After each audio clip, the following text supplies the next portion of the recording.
Hey everybody, we're going to be talking full spoilers about Ant-Man and the Wasp. So, if you haven't seen it, bookmark this. Come back and watch it when you have, because I am joined by Laura Prudhomme and David Griffin, and we're going to talk about the ending of Ant-Man and the Wasp and what that means for Avengers 4 and the MCU in general going forward. So let's dive right into that. Obviously, the movie ends, in the post-credit scene, ends with Scott Lang trapped in the quantum realm. How do you guys think, one, what did you think of that, and how do you think they're going to get him out of there? Laura, let's start with you. I mean, there was really no other way for it to end, I think. We kind of went into it expecting it to tie into Infinity War in some way, and really what else can one do without spoiling what's going to happen in Avengers 4 without that disintegration? So I felt it was kind of anticlimactic in that way, but it does obviously set up a lot of interesting possibilities for Avengers 4. Right.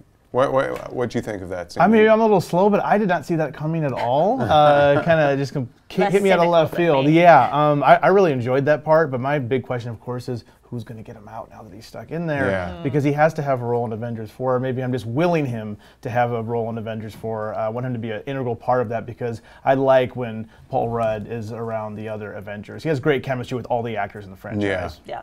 Well, I mean, Kevin Feige, boss of Marvel Studios, has confirmed that Ant-Man will play a key role in Avengers 4.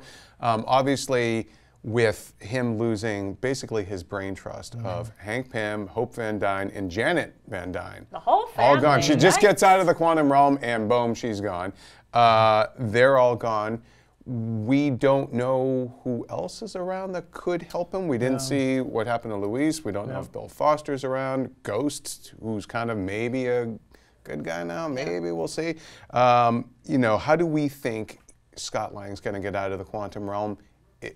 Or will he stay there? I think my suspicion is that because they're using Luis's van, that Luis might be alive, comes back, you know, everything happens, and he runs. Comes with like hot dogs or like Chinese food or something. He loves wine too. He's a wine connoisseur as well. Look, you know, when the world goes to hell, you're going to want to, you know, find your favorite buddies and something to eat. Yeah. So clearly, but you know, he could come looking for them because they have his van, and of course we hear the voice on the radio, you know, of Scott trapped there, and it might have to be up to Luis to figure out how to bring him back.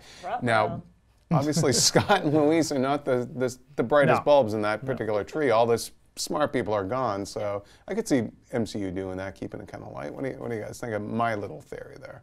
I think it's going to be a way to bring him back. I mean, he's going to have to find somebody who's smart. No offense to Luis. Luis is very, he's got some business savvy, let's say. You know, he's a hustler, but he's not a scientist. So he's got to find somebody who can do that. So who do we have around? We don't know if Bill Foster is. Yes, Bill Foster, would be like a smart bet.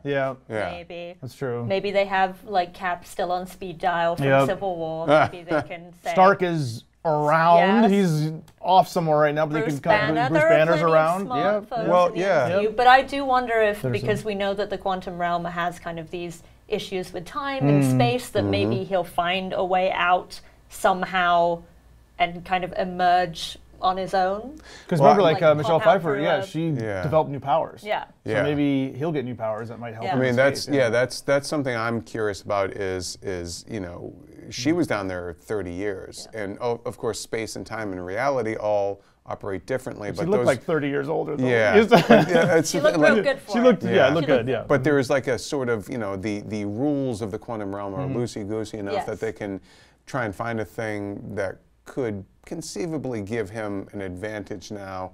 I just wonder, though, if, one, does that make the quantum realm look too easy to get in and out of, considering that movie just established that she was down there 30 years? I mean, one thing that confused me was, how does radio work down there?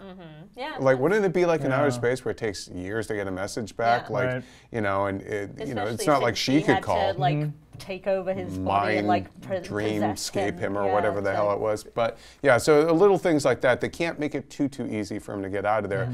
I wonder, perhaps maybe there's a way he could go into either skip ahead in time or come into some other alternate reality or alternate dimension where maybe this stuff didn't happen in one of those other futures that Doctor Strange saw. Yeah. And you know, I could see them going around with that kind of like a kind of alternate screwy kind of dimension. thing. Yeah. Especially since Doctor Strange isn't around now to, you know, have that kind of what if he hops timey-wimey. into one of the futures where they did lose, but maybe other characters died that didn't die in Infinity War? I don't know. It's There's a lot of possibilities. I hope it's not a quick fix either, because I would hope that Ant-Man 3 is going to be about the quantum realm, you know, focus more on that. I like how the stories have been kind of, especially 2, Ant-Man and the Wasp, just kind of a simple, like, hey, look, I'm looking for my mom, want to find my mom, and they kind of kept the story really simple. But I hope they go more into the quantum realm. I want to know more about it. So I hope they don't just have a quick fix where it's not important. Yeah, you don't want to demystify it too much. You want to show that, like, anything could happen here and open up the realm of possibilities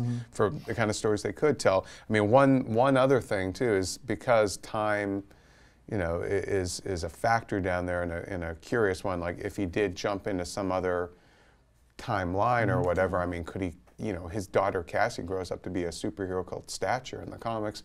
Could they do something, if even just for one movie where he meets the older version of her? I'd love his that daughter. because I mean, they kind of hinted it. They hinted that future for her in Ant-Man and Wasp, that she kind of says she wants to be his partner. So I think it would, at least somewhere down the line, be really cute to kind of explore that. I mean, I could see them kind of do something like that. I mean, it would kind of be a little sad that, you know, if that was the main timeline and he comes back and it's years later, I mean, that's really sad. But, you know, for a character like Ant-Man, it's so goofy. It plays off the cuteness of that scene that they shared together about, like, well, I could be your partner. And he's like, no, I need to, you know. But or they pay it off somehow with the whole, you know, sledding the cardboard, you know, thing. Yeah, their team. But, you know, in terms of the kind of powers maybe that he could develop down there, I mean, that would be permanent. You know, unless they, again, like somehow time-wise, they take it away from him. I just don't know if, I want to see everybody that goes into the quantum realm somehow permanently affected by it.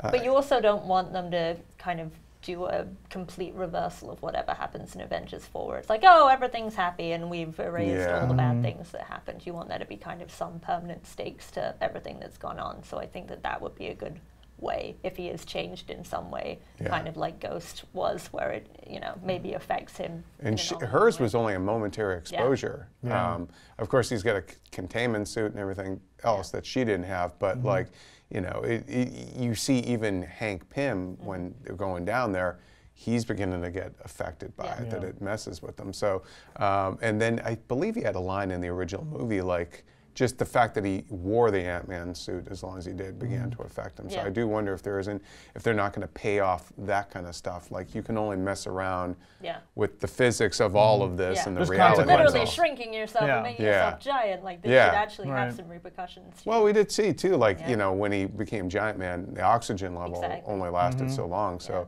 it'll be really interesting. Also, I do wonder if he can go into the, you know, with him trapped in the quantum realm, how can he then maybe play a pivotal role in defeating Thanos in Avengers 4? Like, if he does develop these new powers, or I forget who it was, maybe it was somebody on Twitter suggested, why doesn't he just fly into Thanos' head and then just turn normal size and blow his head off? I'm like, you could probably do that too. That would be handy. Yeah. Any other theories about how his exposure to the quantum realm could conceivably pay off in Avengers 4? Do you think maybe, is he the key to maybe finding that I think it has to be something to do with that kind of interdimensionality and the time travel, right? Because there are all these theories about whether the Avengers will have to go back in time or use any of the other stones, or even collect some of the other stones from Thanos to reverse everything. So it would stand to reason, especially if, you know, the Soul Stone, you know, is supposed to be a realm in itself, right? Where all these souls of the other Avengers are trapped. So maybe there's some crossover between the quantum realm and the realm inside the Soul Stone. I don't know. Yeah, because there's also too, like, the whole idea of space, time, and reality kind of bending in the quantum realm. I mean, that would save them from having to try and get the stones back, because that right there would be half of them are going to get killed doing that too. Like, you know. So I mean, it's all theories at this point. We don't quite know how the hell he's going to get out of there, but that is the big question, we think, coming out of Ant-Man and the Wasp. How is Scott Lang going to get out of the quantum realm, and how is that going to affect the future of the MCU and Avengers 4? So, on that note, we want you to also check out our review of Ant-Man and the Wasp, and also watch Paul Rudd and Evangeline Lilly respond to IGN comments. And as always, be sure to follow and subscribe on whatever platform you like to watch IGN.